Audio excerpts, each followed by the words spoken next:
Teens and substance abuse.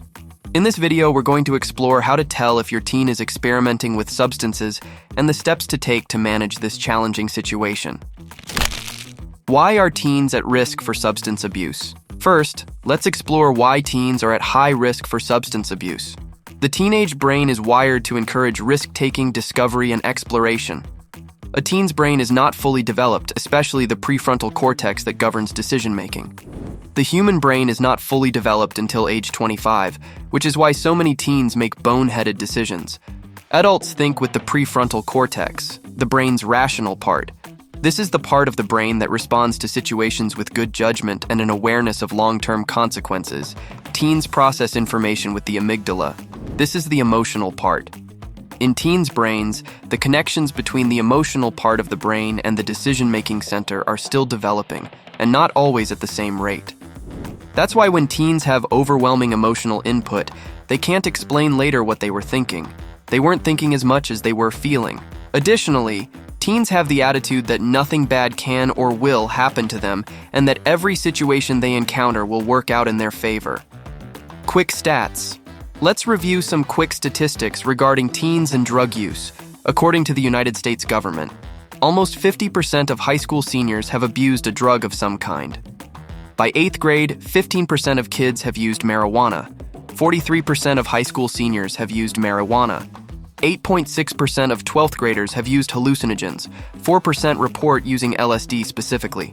Over 60% of teens report that drugs of some kind are kept, sold, and used at their school. 1 in every 9 high school seniors has tried synthetic marijuana, also known as spice or K2. 64% of teens say they have used prescription painkillers that they got from a friend or family member. 28% of teens know at least one person who has tried ecstasy. 7.6% of teens use the prescription drug Adderall. Over 5% of 12th graders have used cocaine, and over 2% have used crack. More teenagers die from taking prescription drugs than the use of cocaine and heroin combined. Changes associated with substance abuse in teens. Several changes are associated with substance abuse in teenagers. These changes tend to be behavioral, psychological, and physical in nature. Behavioral changes. Increased irritability, including aggressive or violent outbursts. Other behaviors. Defiance, uncooperativeness, hostility. Ignoring authority figures, rules, and curfews. Increased associations with law enforcement. Increased conflicts at school with students and staff. Poor academic performance. Decreased motivation and interest in school and hobbies. Truancy and/or skipping extracurricular activities. A change in friends or social circles. Withdrawing from friends and family. Acting secretive or increased demand for privacy. Avoiding eye contact. Finding drugs or paraphernalia in a teen's room.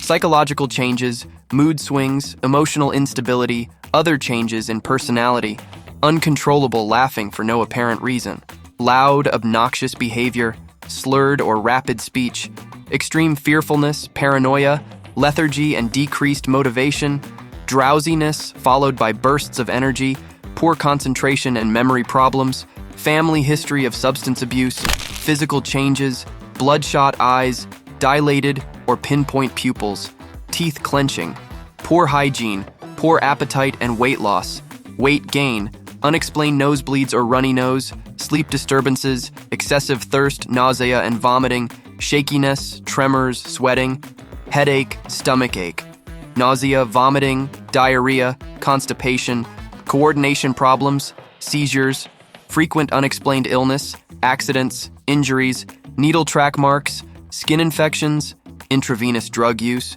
wearing long sleeves or turtlenecks year-round to cover needle track marks, constant scratching, opiate use, burns on fingers or lips from smoking marijuana or crack cocaine, decayed teeth, missing teeth, methamphetamine use, smelling like alcohol or drugs, smelling like perfume, incense, breath freshener to mask the smell of alcohol and drugs. Other considerations. Missing cash or other valuable items from the home. That can be pawned for drugs. Hidden stashes of alcohol or drugs in room or home, missing medications, alcohol, tobacco products from the home, drug paraphernalia, drug residue or remains, seeds, stems, powders. Parents and teens need to understand that addiction, or substance use disorder as it is called in the medical community, is something that happens in the brain. It's not about the person's personality type, character, or intelligence. Everyone is vulnerable to addiction, but the disease can have a genetic component that is passed down in families. How substance use leads to abuse. Here's how substance experimentation and use can lead to abuse. Whenever we do anything that feels good, whether it is exercising, achieving a goal, shopping, eating chocolate, having sex, drinking wine, or the trifecta, eating chocolate while drinking wine and having sex, the pleasure center of the brain is activated and dopamine is released into the brain. Dopamine is a chemical in the brain that makes us feel good and leaves us wanting more of whatever the thing is that makes us feel good. Whether or not something is addictive depends on the speed that it causes dopamine to be released, the intensity of the release, and how reliable that release happens in the presence of the substance or activity. Drugs trigger a quick, intense, reliable sense of pleasure. Addictive drugs can release 2 to 10 times the amount of dopamine than other rewards like food or shopping. This is what makes drugs so appealing. And using drugs takes little effort, unlike exercising or shopping, which also makes them alluring. When the brain experiences a surge of dopamine, it becomes overwhelmed and looks for ways to produce less of the chemical. Less dopamine means the highs don't come as easily, so the person develops a tolerance to the high, but not to the low feeling that comes when drugs' effects wear off. Withdrawal occurs when the high fades and it causes anxiety, agitation, mood swings, and other undesirable symptoms. The person then seeks the high to counteract these feelings, but what they are really doing is creating a deeper and deeper low. Then more of the drug has to be taken to achieve the feel-good effects of dopamine, marijuana. But marijuana is the exception, right? It isn't addictive, is it?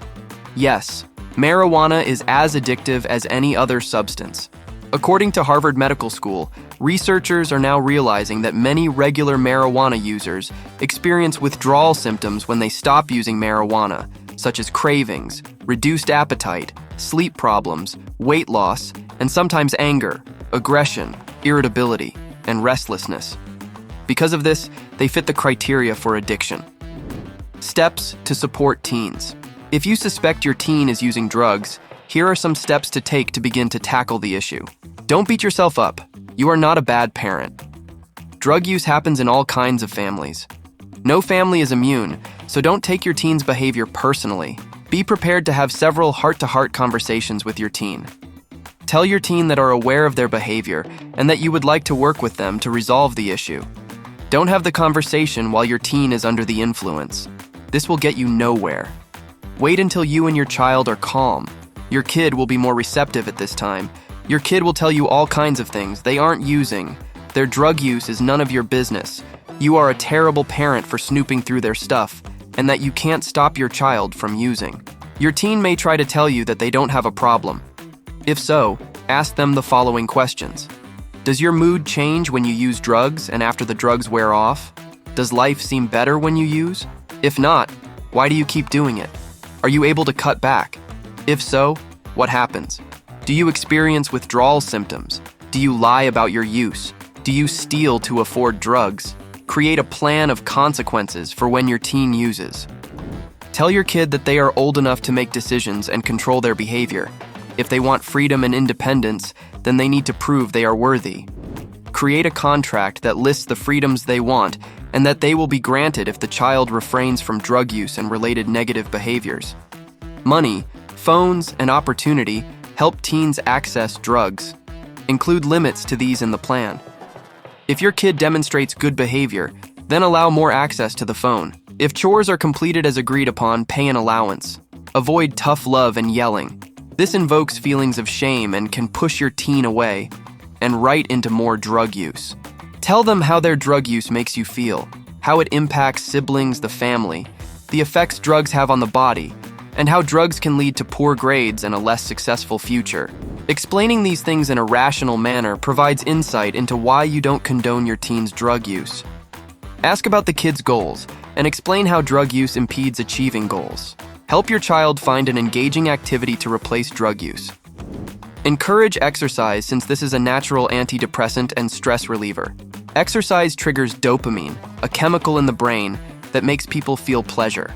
The pleasure center of the brain is then rewarded without drug use. Seek professional help.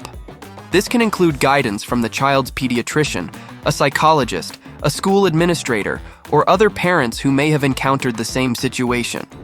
There are many types of teen rehab treatment centers, from outpatient to partial hospitalization to residential centers. There are also counseling options such as individual, group, and family sessions. In terms of education for teens in recovery, there are wilderness therapy programs, recovery high schools, nurturing or therapeutic boarding schools, and sober dorms at colleges.